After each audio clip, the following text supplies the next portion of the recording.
right.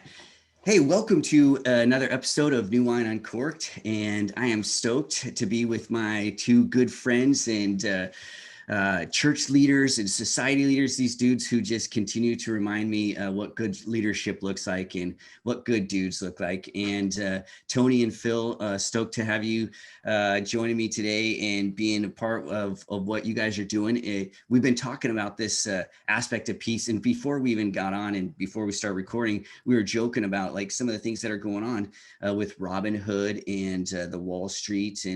And while we laugh, it's not, they're just indicative of where we are as a society. There's just this turmoil. And so last week we were talking about peace and hope deferred. And this week and last week we mentioned about shalom.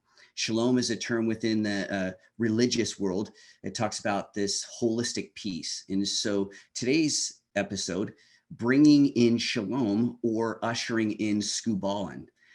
So if anyone's had Greek, anything about the language of Greek, you could go look up Skubalon, and you'll understand that it's quite opposite of what peace is. And so often the church seeks to usher in peace, but do we actually offer what's called PEACE, or do we give them a piece of, fill in whatever of is? It could be your Skubalon. So guys, where we find ourselves today, we're the end of January.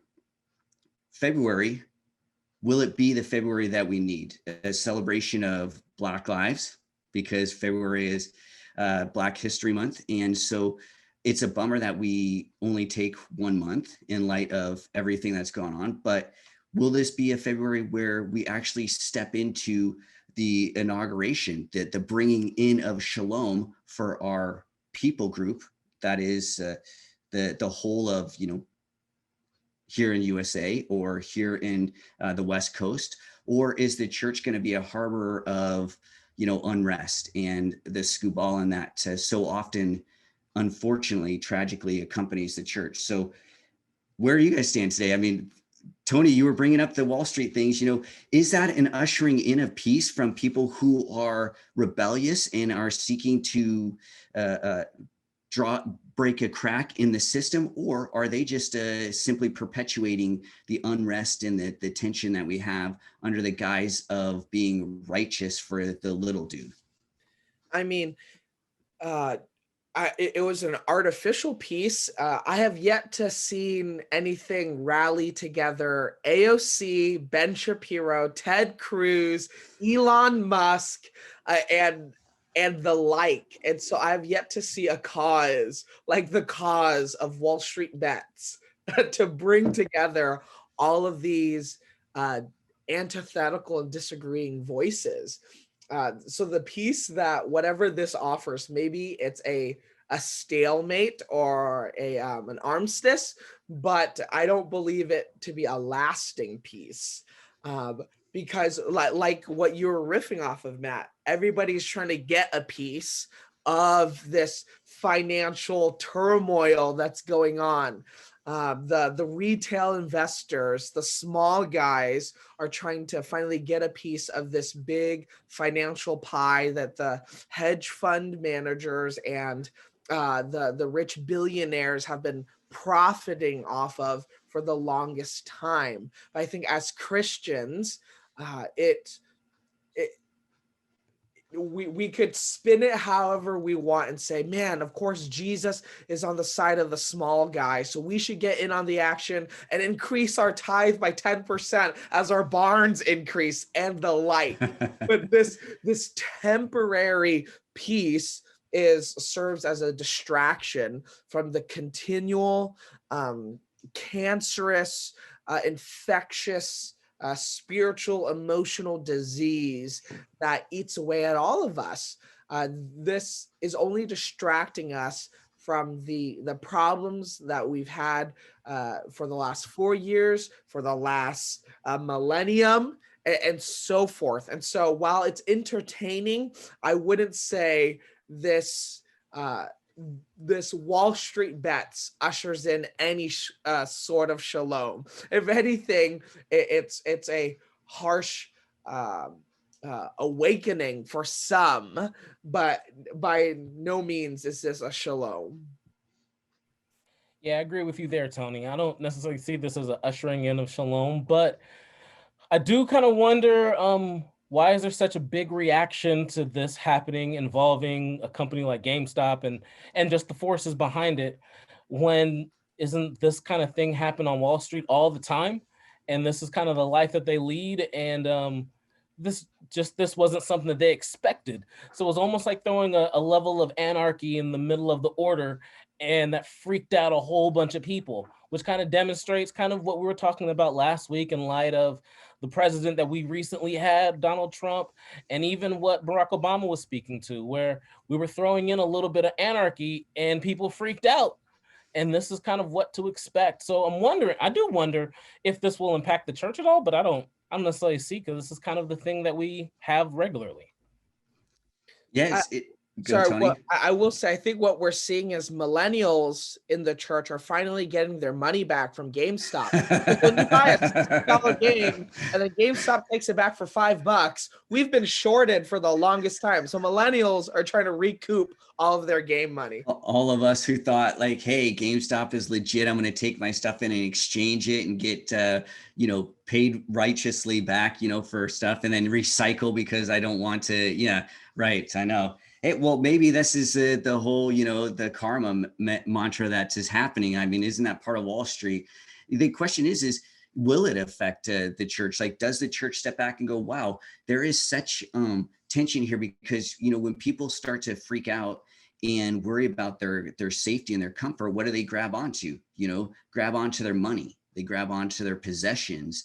And this goes back into what Martin Luther King Jr. was fighting against in the 60s, is that it's so easy for us as humans to make each other into things. We thingify. And we have Dr. Seuss, who has wonderful rhymes talking about the thingamajigs and this, and thing one and thing two.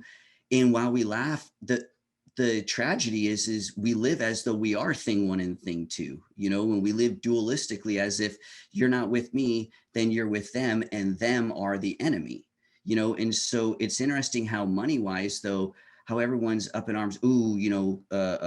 Congress has to get involved and everything.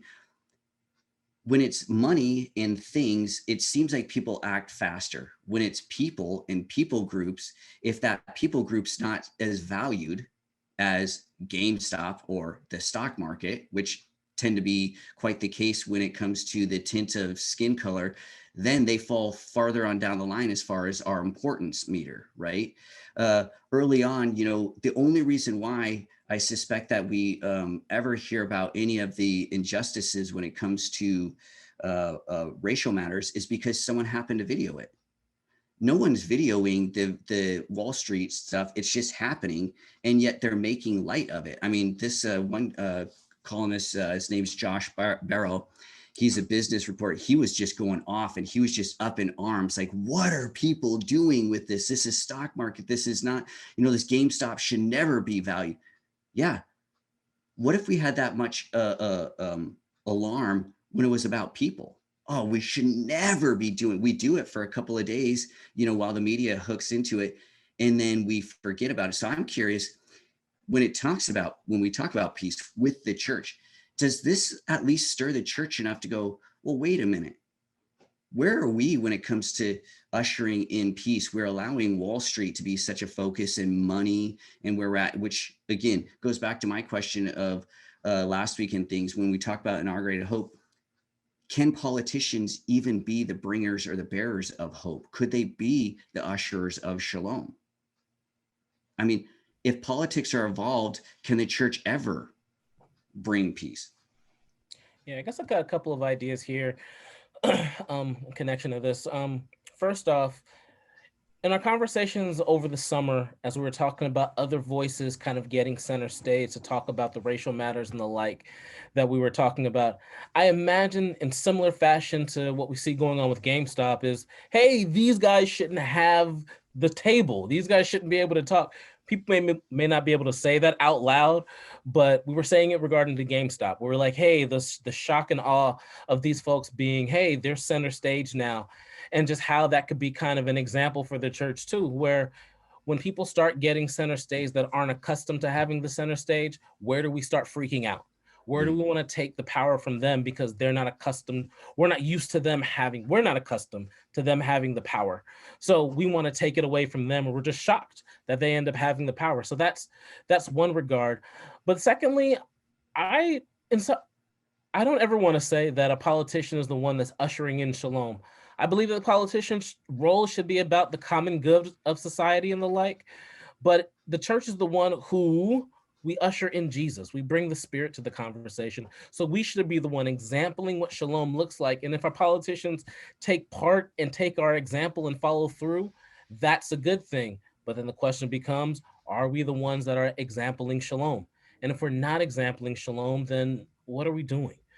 So that's one of the things that I look at when I consider whether or not politics should be the one to usher in shalom. I don't think they're able to do it because they can consistently play their game. So we should be that example. But are we actually doing it, or are we playing different games? Yeah, looking at the scriptural text, I think the role of the government is to combat evil or curtail it, but it isn't to usher in shalom. There's a specific role that the government serves, and it's not to necessarily promote God's goodness. It's not a necessary evil, but it's a mechanism that is just apparent and existing in God's created order. I think for us, when we look at the church and whether or not the church is affected by everything that's happening with GameStop and Wall Street bets, it should be indicative that because the church isn't effective or the church has little to nothing to say, it reveals to us that the church has forfeited its voice regarding economic injustice. And we've talked about this and hinted at this before previously in conversations, Matt, even with you talking about how money is such a critical part of the Christian ethos and mind, but we lack the prophetic imagination or the prophetic foresight to be talking about money.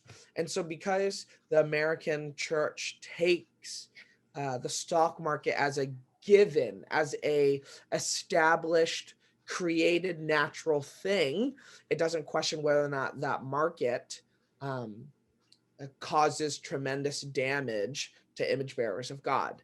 The American church fails, or a majority of the American church fails to, because there are consistent prophetic voices that call out the economic systems of oppression that hurt image bearers.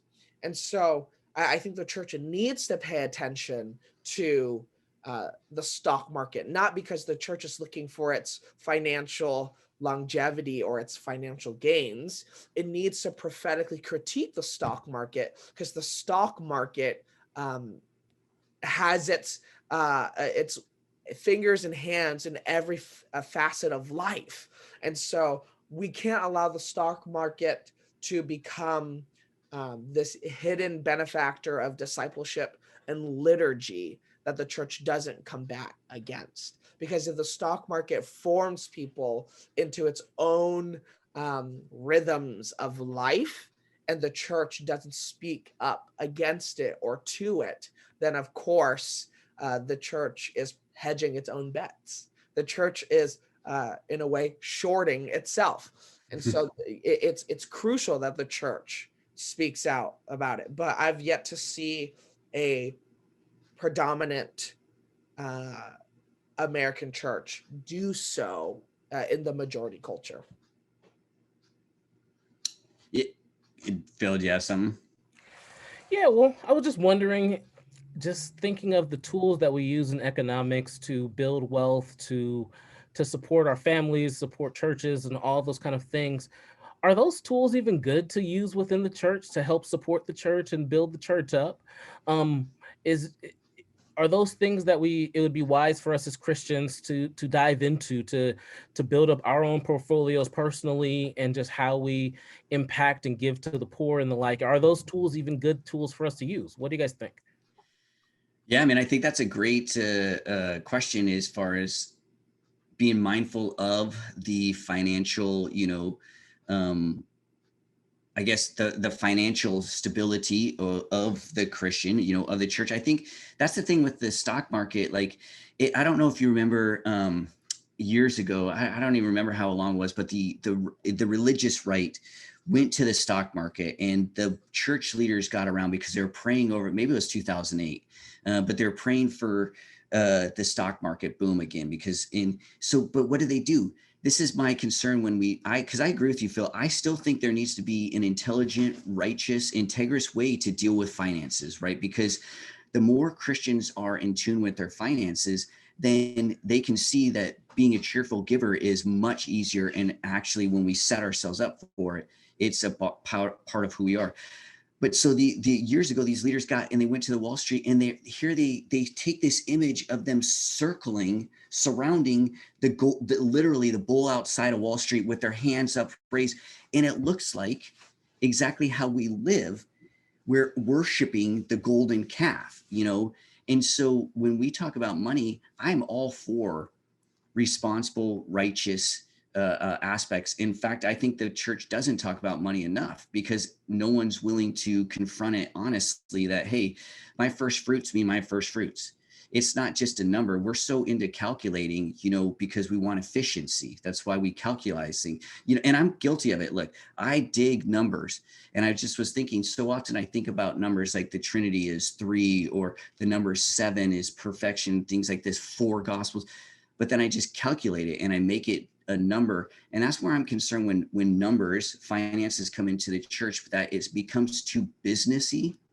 And so when we talk to people about their money, it becomes like that. And I don't think this is what you're pointing to, Phil, but it becomes about, hey, what's your portfolio look like? So as to then help you out when you retire, and set you up with this nest egg, this retirement, as opposed to, there's no such thing as retirement for Christian. In fact, when we want to drain ourselves of the dregs of this world, which would be money, which would be things, but how do you do that righteously and make it not seem as though you're critiquing people for having stuff? Because stuff doesn't, in and of itself, doesn't make me eat. Like, if I have a car or 2 cars, even if I drive a Tesla, that doesn't make me a sinner, Whether or not I like Tesla drivers or not, that's another thing, right?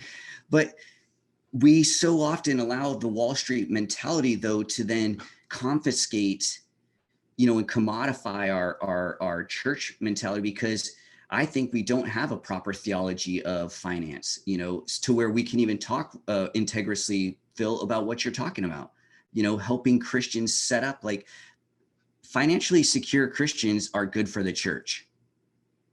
But what's financial security in today's culture? What is security? I mean, you're right, Matt.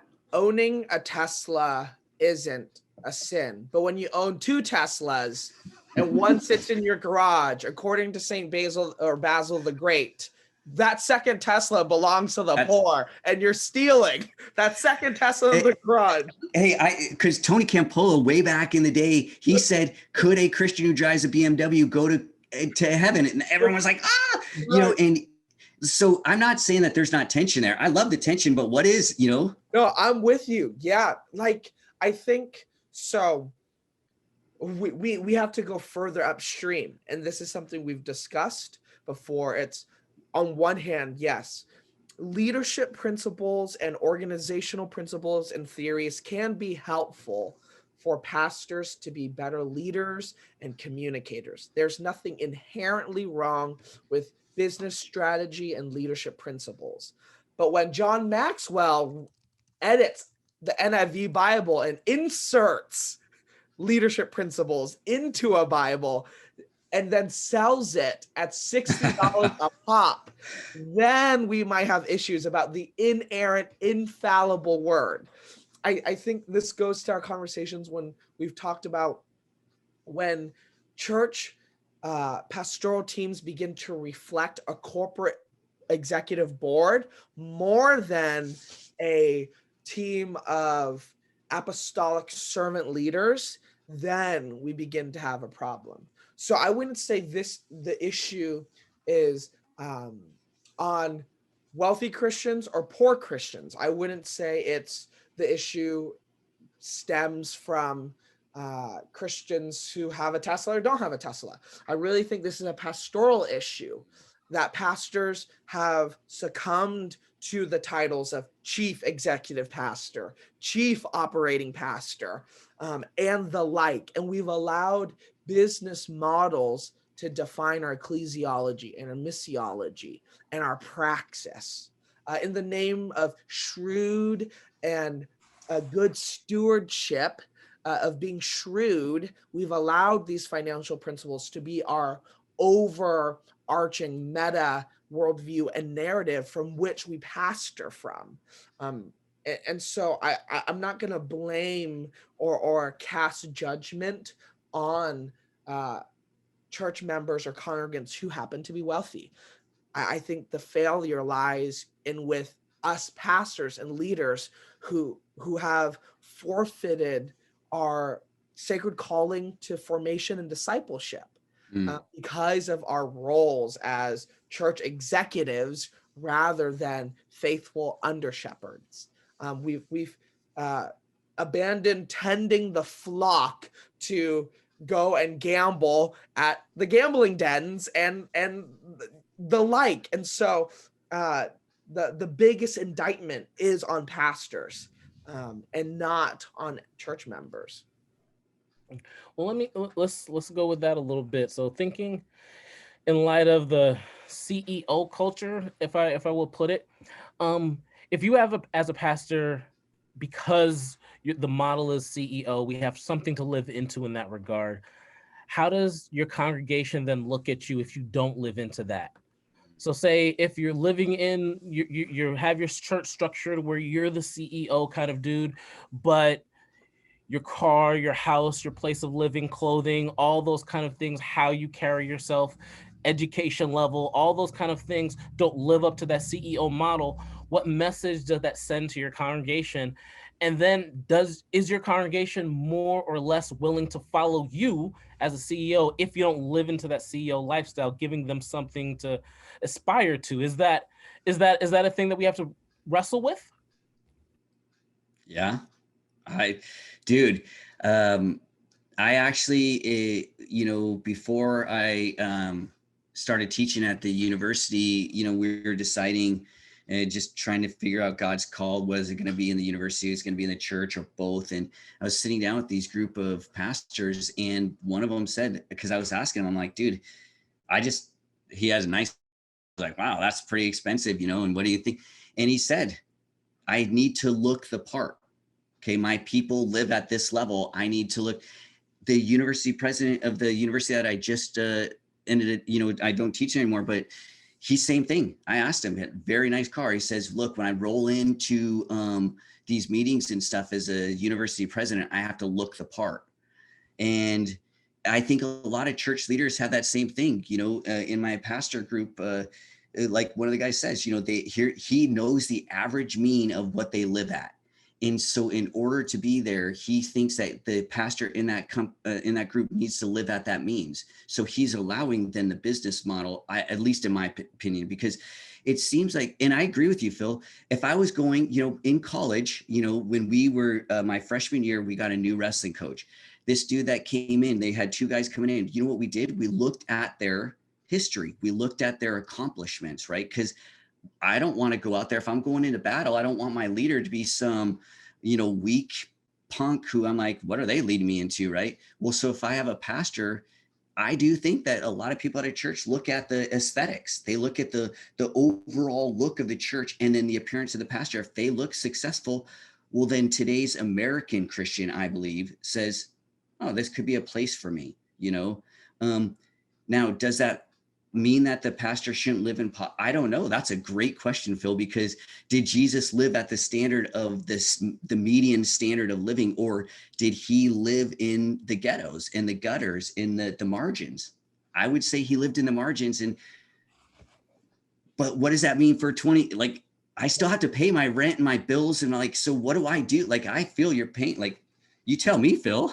Yeah, that's part of what I was wrestling with, because I'm hearing what Tony said, and I do see the issue of pastors living into that being something that takes away from their call as pastors. But the same token, if they don't live into that, we feed into it. As people that go into their churches, we're looking at the pastor saying, if you don't look a particular way, then I don't want to follow. I don't want to follow you. I don't want to go into your church.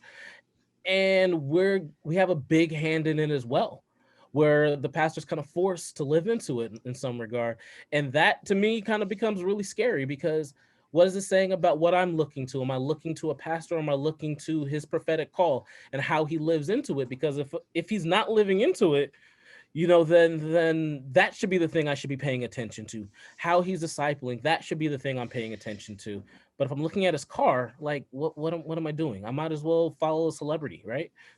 Because I mean, yeah, that's the tension. I think with Paul, but Paul says in First Corinthians, he reprimands the church for not financially supporting its pastors. He says, don't muzzle an ox while it grazes. So I agree with you. Our pastors and our spiritual leaders should not be paid a wage where they're forced into poverty, because then the church is taking advantage of them. That aside, the other side is Paul does not say, to the Jew I became a Jew, and so to the Greek I became a Greek, and so to the stockbroker I became a stockbroker, and to the Balenciaga wearing congregant I'm going to deck out and wear gold chains and a Gucci belt. Like, Paul is not I think Paul is always talking about the shedding of power, first in Christ and then in him. It's the charismatic movement. Paul is always talking about the leaving of privilege. And so on one hand, he wants to protect the under shepherds and the pastors from being abused. Because, man, churches and spiritual communities, they can grow gluttonous and greedy. But on the other hand, he wants to reprimand pastors and leaders who have grown fat on the very resources of the flock, just like the shepherds throughout the Old Testament, who are continually condemned and judged for eating off of the fat of the flock belonging to God. And so for us, yes, well, I agree. It's hard when a church feels like it's created a warm and inviting culture where people feel safe and people feel welcomed and people feel that they can grow spiritually. But I wonder if that isn't enabling and creating bad behavior, because we don't even just have to worry about the military industrial complex. We have to worry about the megachurch industrial complex. We have to worry about how we're giving people exactly what they want because of the way the culture has discipled them, because of the way the market has discipled them. Like when we look at even just aesthetics, the way that certain churches wear suit and ties, and those aesthetics are considered sacramental. They're considered a part of the liturgy, and unless you don't wear suit and tie, you're not presentable before God and the like. But that fails to interrogate the economic questions behind who's able to afford a suit and tie. And if you can't afford a suit and tie, are you no longer welcome to that assembly? Therefore, what community and what population, what segment of our society is left out of the gathering and the assembly? Paul has very strong words in First Corinthians about that.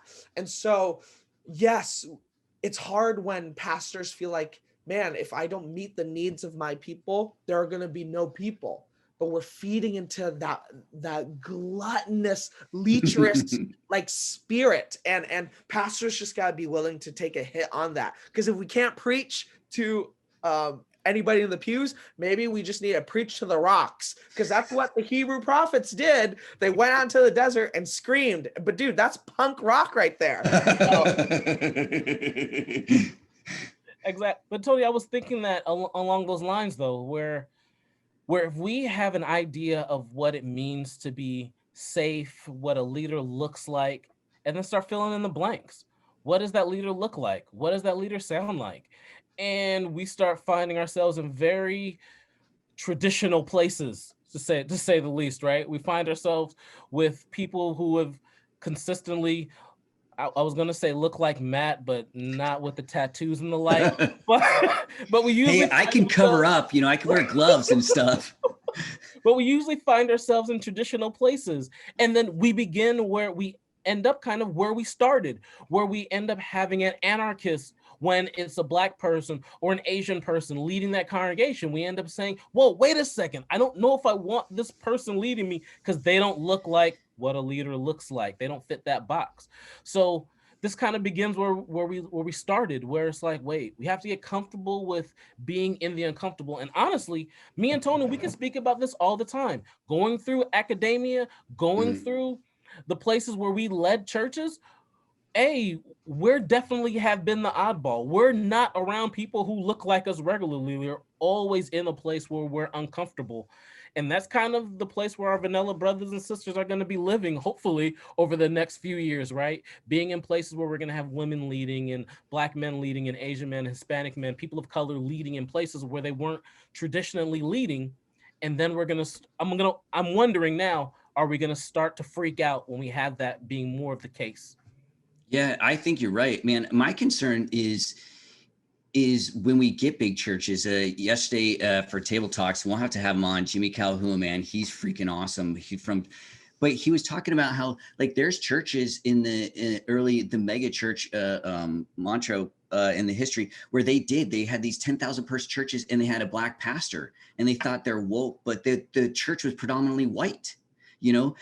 So I agree with you. I don't want diversity for diversity's sake though, because I look at it, if I have friends who will say, oh, people of color they're doing way better than, because, and then they point to like sports, and things like that, where, this group of athletes, yeah, so they are color, of color, both men and women, and they happen to be doing, but you don't take into account how many children though of color have been trying to get that. And so the numbers trying to feed into, sports in that realm of peace or paradise for them, the numbers are staggering as to how many don't make it to that level. And so when people point to athletics or they point to, oh, now we have a Black female president, yay.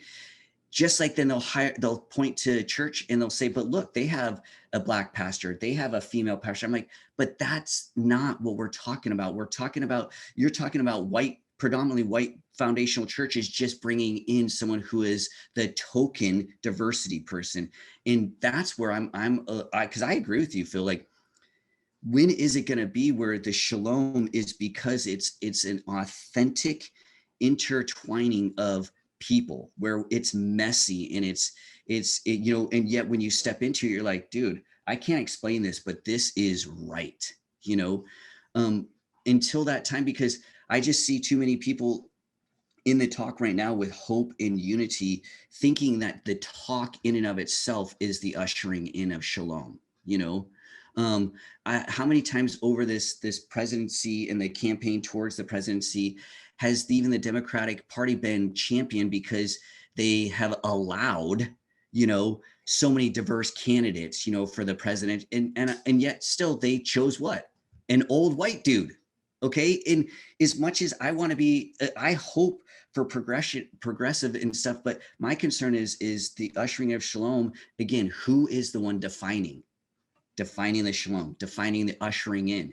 It's easy for me to say, dude, things are a little bit better than like when I remember in the 90s. Well, for me, I never have been worried about going out in a hoodie and being knocked down and shot. Okay. It's even with tattoos, so I wonder sometimes though, the voices to how do we incorporate though? How do I get people at a church where it's predominantly white to be okay to have the dialogue, to where I can have a white church actually meeting with a Black church? Do we actually have these churches who are willing to interact with that? In some denominations, yeah, that's been constant conversation that some churches have had. And yes, thinking of the example you brought up a moment ago, where you have these massive churches with a black pastor at the helm, that there's a couple of conversations to have here that I know we don't have the time to have at the moment, but Next week. it's true. But what does that say regarding how serious people take their faith? We've consistently had this conversation over the summer, well, since the summer, I should say, about how seriously people do actually take their faith and what the reality has been shown over these past few months. And so it does kind of beg that other question, like, well, if I go to a church where we have diversity for the sake of diversity, or do I have a church where I actually follow this guy, or do I go to a church because I don't want to be considered racist? So I go to a church that has a black pastor at the helm so I can say, hey man, I go to a church with black people. Well, all those things are things that we all do in many regards. So there's good conversation. But yes, the original question, yes, there are churches that do get together and try to have this conversation regularly. They happen in Portland, they happen in other places, they happen across, thinking of the denomination that I was most recently a part of. It was a consistent conversation, but there were those forces where there were those forces within the churches that were there, that it was a part of their life, and there were others that it wasn't at all a part of their life. So we still have to have a conversation amongst Christians about this. So yeah. Yeah, I think we need to move the idea of shalom outside of the category of something that we do. I think we, we need to, because when we think shalom is something that we can do and something that we can curate or usher in, we begin to think that we can change people, that we can get people to believe what we believe and do what we think is right.